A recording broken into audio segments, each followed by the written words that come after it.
திருச்செந்தூருக்கு நீங்கள் புறப்பட்டு வருகின்ற பொழுதே முதல்ல வீட்டை விட்டு கிளம்பும் போதே நீங்க மனதார நினைக்க வேண்டியது குலதெய்வத்தை, அடுத்தாப்புல விநாயகப் பெருமானை. முருகனை பார்க்கறதுக்கு முன்னாடி நீங்க போக வேண்டிய இடம் எது? மூவர் சமாதி. முதல்ல இங்க வந்து கடலில் நீராடி விட்டு அதற்கு பிறகு நாழிக்கிணறுல போய் நீராடுறோம்.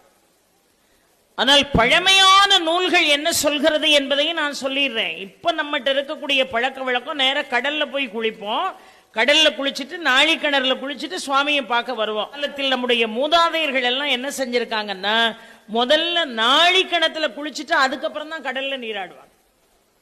சூரனை வதம் செய்த பிறகு தேவாதி தேவர்களுடைய தாகங்களை நீக்குவதற்காக தன் கையில் இருக்கக்கூடிய வேலை கொண்டு தோண்டியதுதான் இந்த கந்த புஷ்கரணி. அதுல தண்ணி தேங்காய் தண்ணி மாதிரி இருக்கும். நீங்கள் முதலாவது பார்க்க வேண்டியது மூவர் சமாதி.